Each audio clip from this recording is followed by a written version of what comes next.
जब वो गोपियां शिकायत करने गई थी यशोदा मैया से कि तेरा जो लाला है वो माखन की चोरी करता है, तो मैया यशोदा ने उनको समझाया कि अगर तुम्हारे यहाँ से जो मेरा लाला माखन चोरी करने के लिए जाता है तो ऐसा करो, आप उसके बदले 4 गुना ले जाया करो मेरे यहाँ से। और कहा अगर ये बात नहीं, ये बताओ मेरे घर पे इतना माखन रखा हुआ है, मेरा लाला वहां से नहीं खाता, तुम उस मक्खन को कैसे बनाती हो? तुम अपने मक्खन को कैसे बनाती हो जो कि मेरा लाला तुम्हारे यहाँ दौड़ता हुआ जाता है, चोरी करने के लिए जाता है माखन के लिए, और मैं मटके की मटके भरे रख के वहां से मेरे लाला ने माखन की चोरी आज तक नहीं की, आप ऐसा क्या मिलाती हो? तो श्रोताओं कहा एक बार आप देखना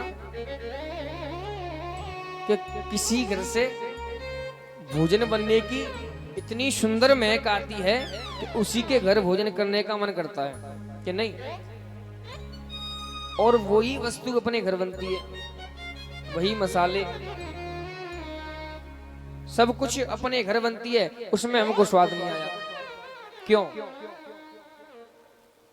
हमें स्वाद इसलिए नहीं आया कि आजकल की जो मैया है वो प्रसाद कैसे बनाती हैं, मोबाइल में चला लिया, सास बहू का साजिश कौन से नाटक आते हैं वो, और भोजन बनाते जा रही है, रोटी बनाते जा रही है।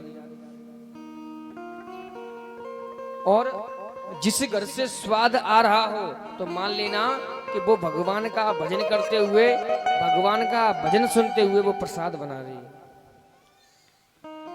कहा गोपियों तुम कैसे अपने मक्खन को बनाती हो जिससे कि मेरा लाला दौड़ा हुआ जाता है, चोरी करने के लिए जाता है? तो आज उन गोपियों ने कहा कि हम तो हर समय उसी के नाम की रटल लगाए रहते हैं, काम करते जाते हैं, मक्खन बनाते जाते हैं और उसका नाम रटते जाते हैं।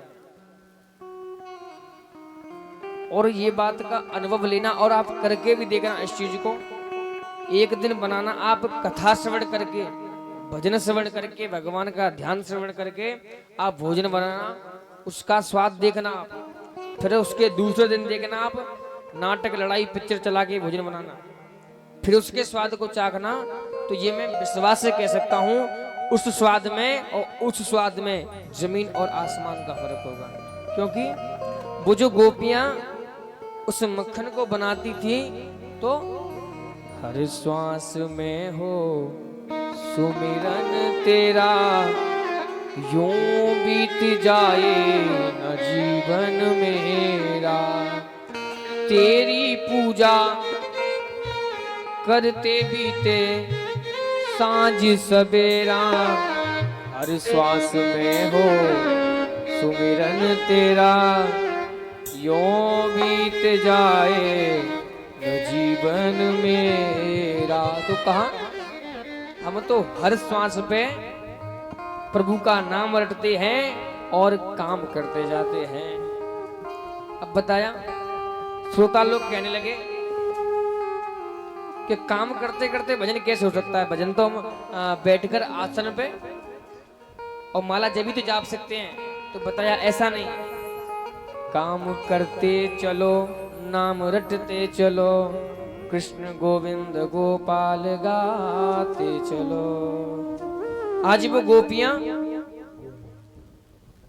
अपने घर का सारा कार्य करती हैं, गोबर डालती हैं, दूध निकालती हैं, चकिया चलाती हैं 4 बजे से ही, और वो गोपियां भगवान का भजन भी करती हैं और उनके उस भोग में, उनके उस भोजन में, उनके उस मक्खन में प्रभु को स्वाद भी आता है और उनको भी स्वाद आता है।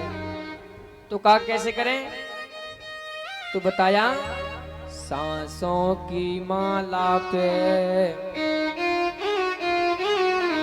सांसों की माला पे सुमिरू में सीता राम, सांसों की माला पे सांसों की माला पे सुमिरू मैं सीताराम। सांसों की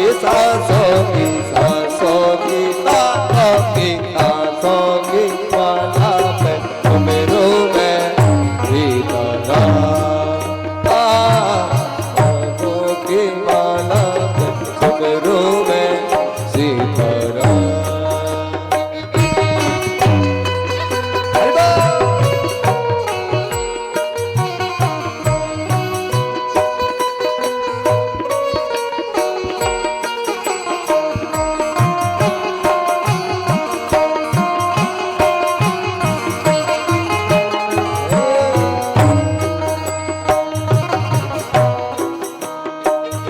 और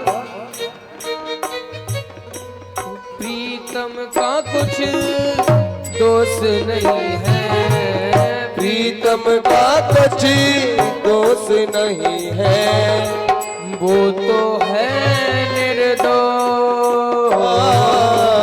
वो तो है निर्दोष। वो अपने आप से बातें करके हो गई मैं बदनाम। सांसों की माला पे सुमिरू मैं सीताराम। सांसों की माला पे सुमिरू मैं सीताराम। सांसों की माला पे सुमिरू मैं सीताराम।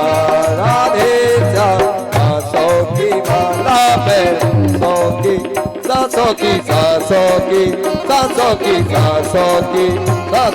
सांसों की माला पे सुमिरो मैं सीताराम। सांसों की माला पे सुमिरो मैं सीताराम। हरि बोल।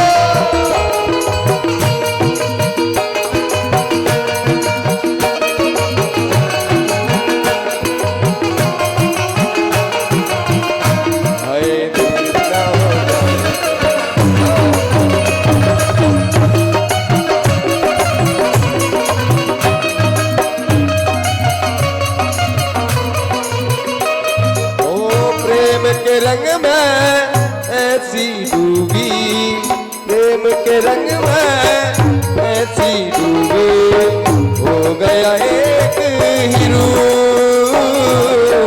हो गया एक हीरो। अपने आप से बातें करके हो गई मैं अंजान, अपने आप से बातें करके हो गई मैं अंजान। सांसों की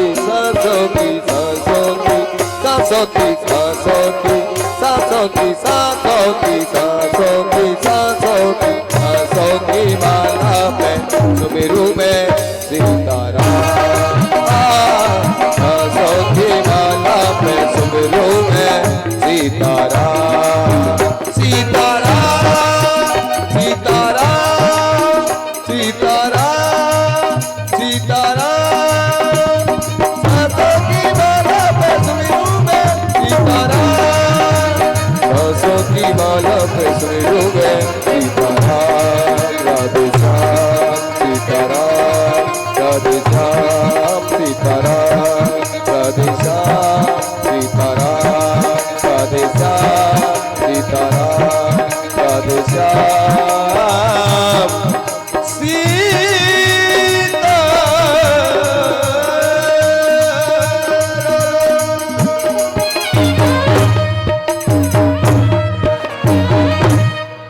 सांसों की माला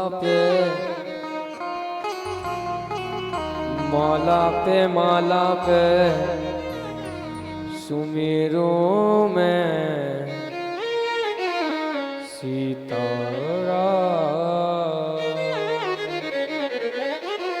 यहाँ उन गोपियों ने यशोदा मैया से कहा, हम तो इसी का नाम रटते रहते हैं और प्रसाद बनाते रहते हैं, और इसमें स्वाद आ जाता है, इसीलिए वो हमारे पास आता है। तो श्री सुखदेव जी महाराज कहते हैं, एक बार में आ गया।